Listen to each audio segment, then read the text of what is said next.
All right, good afternoon. It's Social Trends right here on AtikuLive. My name is Cynthia.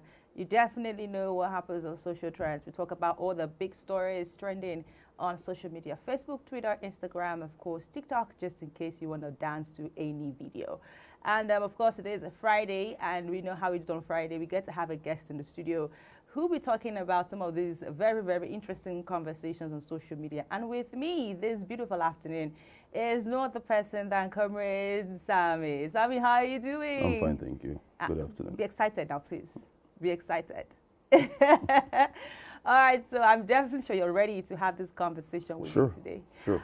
Okay, so we'll move on to our first story for this particular episode, which is the fact that we saw videos and, of course, social media comments about the meeting that took place between former President Goodluck Jonathan and, of course, delegates of the PDP. It is said that, of course, they've gone to ask for his blessings, and some people say forgiveness. But then again, why is he called the unifier? So, as you can see on your screen, video of the meeting, and of course, yeah, let's get to see some of that video of the meeting.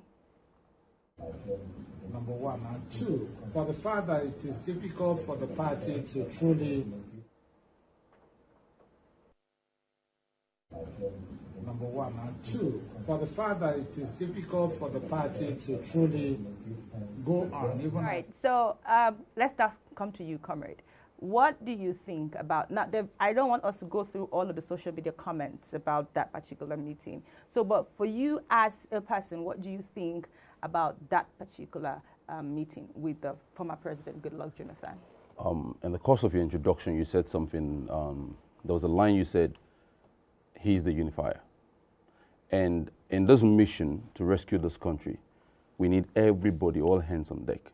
So, meeting with a former president who automatically is the leader of the party, because according to the party's constitution, the former president becomes the head of the BOT. Though we know His Excellency Goodluck Jonathan did not want to take that responsibility, but notwithstanding, we still need his advice, we need his blessings, we need a word of experience from him and all that. So it's a very good meeting, and at this point of our national life and at this point of the party, we need his goodwill. It will go a long way in achieving our aim and objective for the PDP returning back to power. Do you think that it might pose any problem, just in case because some people saying that if you look at his general expression, he wasn't looking excited? You know, most times Nigerians worry about things that ordinarily they shouldn't worry about. It's only Nigerians that will tell you from the looks and all that. The first thing is for him to welcome them in. And we've heard of different forums where he has had conversations in respect to this election. There's no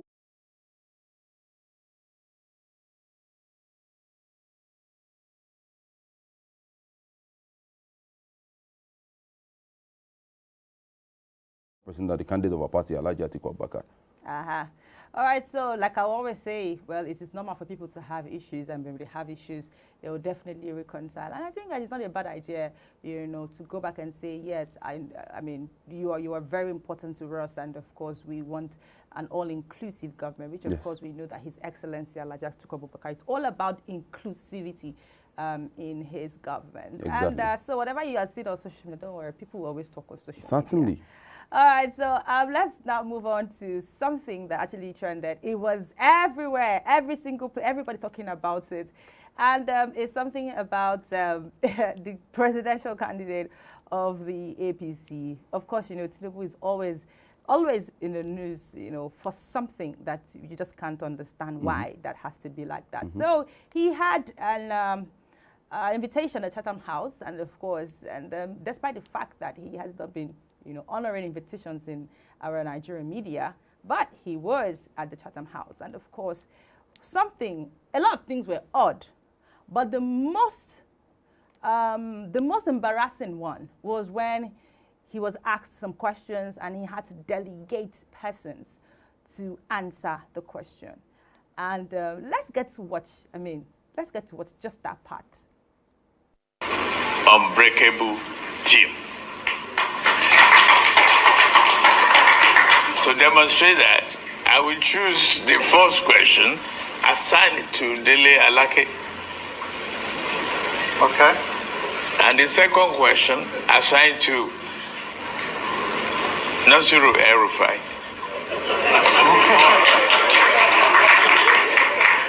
And third question, assigned to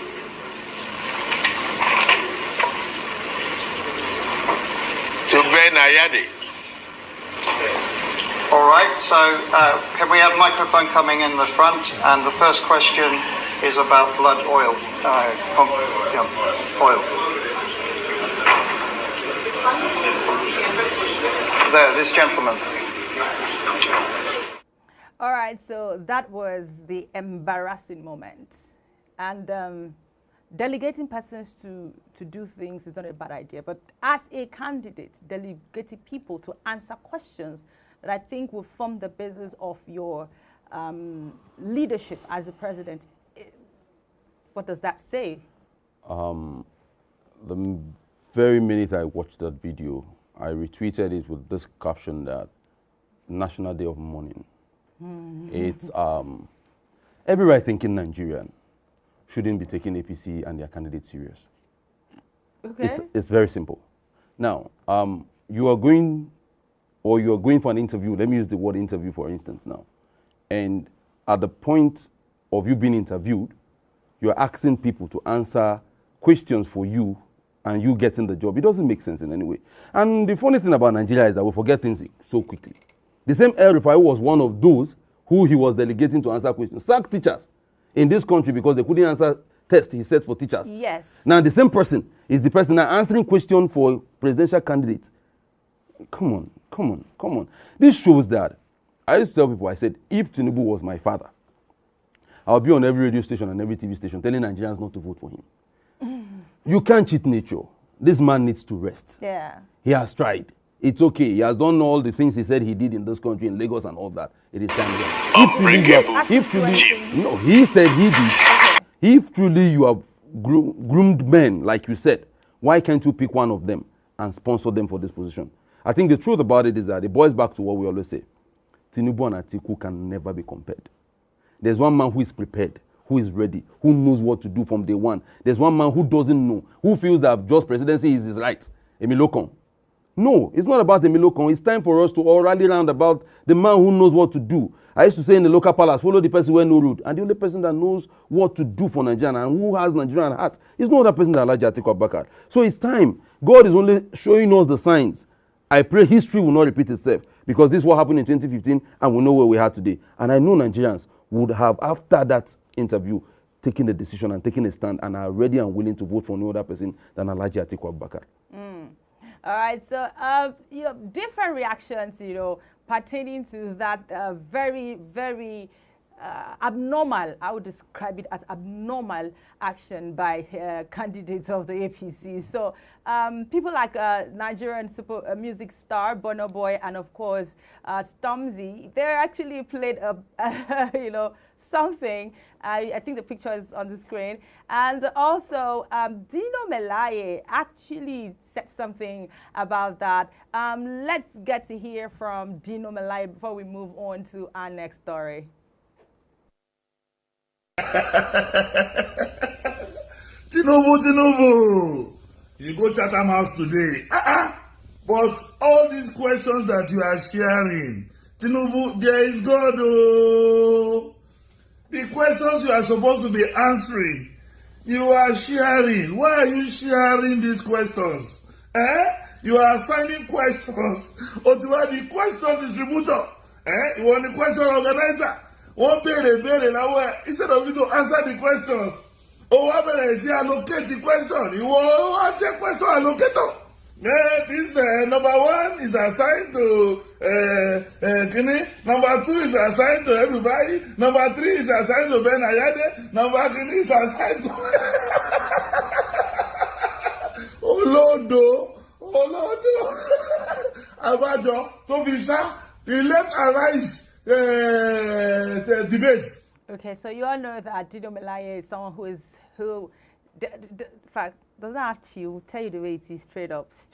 And every time he handles the mic or has the opportunity to say something, he's always unfiltered about whatever it is that he has to say. Personally, I would describe the action over Tinubu as unhealthy, unbalanced, unusual, abnormal, pathetic, abysmal, and of course, very, very, it just shows how chaotic his mind is. So he can't even answer questions. So it's so bad. But again, you talked about victory when we're talking about Tinubu's misbehavior at the Chatham House. Of course, you know that when that was going on, people like Reno Omokri and some other lovers of the PDP and Atiku, they were outside, you know, making sure that it caused confusion and, you know, advocating that, okay, no, this person has to go, this person's supposed to be here. And of course, that picture, video was everywhere on social media as well. It trended so much. Even though people tried to give a misconception about the video, but then everything was clarified at the end. All right, so talking about victory, Babachir Lawal, someone we know, you know, said something about Atiku winning the North. I think that will not be the first time, as you can see the picture on your screen, that will not be the first time that we are hearing things like that, that Atiku definitely has gotten the North in his palm, and of course, he's definitely going to win the North. Now, coming from a person like Babachir Lawal saying that, what does that mean to you, comrade? Babachir Lawal is just confirming what we all know from the beginning. I used to tell people one thing. The South has taken education and the economic power. The only thing that is left for the North is political powers. And that they won't give freely. Power is not given, power is taken. Now, you can't be the president of this country without building bridges across the length and breadth of Nigeria. Tell me which other candidate, if not Alhaji Atiku Abubakar, has built bridges across the length and breadth of Nigeria. I'm an Igala man from Ida in Kogi State, speaking for Atiku Abubakar. Why? Because I believe in him, I believe in his plans and his programs. I believe that from day one, he's going to hit the ground running. So we have 1 million and millions of soldiers everywhere, foot soldiers everywhere, taking this gospel around, telling everybody why they should vote and vote for Atiku. So telling us that Atiku has the North already is like singing the song that we're already used to and we know already. Certainly he's going to. Tell me which other politician in the North is as strong as Atiku. The only person that would have given Atiku run for his vote is the man who will be out in some few months' time. So, which is the president of the Federal Republic of Nigeria, presently Muhammad Buhari. Okay. So, which will be out. And one thing is simple: is out, is out. And like you know, the man cannot wait to hand over, and no other person is going to hand over to than Alhaji Atiku Abubakar. So, victory. Sure, certain. Victory is guaranteed. Certain. All right, so as we wrap up, what is that that you would like to advise Nigerians, you know, as we prepare for the 2023 general elections? I mean, you know, so many things are happening on social media. So it's chaotic right on the social media platform. That place is something else. So what would you advise young people on social media as we prepare for the elections next year? Now, my happiness is that young people are more involved in politics these days than they have ever been before, which is a good one. But I want them to also take our time, pick the manifesto of the 4 major contestants, which is Alhaji Atiku Abubakar, Ahmed Bola Tinubu, Kwankwaso, and Peter Obi.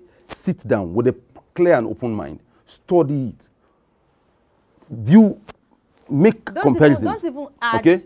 And No. We know, but so I will be fair to him. Okay. At least he has brought out something at the end of the day. Okay. Let's all sit down and look into it. And I put it to every young person. The only person who has the interest of Nigeria at heart, the only person who has the interest of the young people, the only person who have told us, the young people, that when he gets, by the grace of God, gets into power by next year, is going to give the young people 40% of his government positions, which is the young men and women, is only Alhaji Atiku Abubakar. He's only the person that has spoken to the youth. He's the only person that has spoken to the young people. He's the only person that believes in young people. That's why people like me are everywhere advocating for him. So I beg Nigerians, this is not time for sentiment. This is not time for emotions. We should sit down and vote for the man that means well for Nigeria, the man that will hit the ground running from day one. Let's keep sentiment aside. Obi cannot win. Okay. Obi doesn't have bridges. There's no structure. You don't win elections by wishes. My late boss said something, Chief Ojo Madueke, in 2011. He said, Igbo presidency in 2015 was idiotic. People started insulting him. And what was it? It's simple. Those of us who were close to him were able to find out why he said that. He said, you don't win elections by wishes. You work for it. Tell me who other person Which other person has covered the length and breadth of this country? Atiku is the only person that has gone to every state seeking for the vote of Nigerians at heart. And there's no other person than Alhaji Atiku Abubakar and his vice, Okowa. Please, Nigerians will be better for it. All right. Thank you so much, Comrade Sammy, You're welcome, for coming on Social Trends. Until come on Monday, do have yourself a wonderful day. Thank you.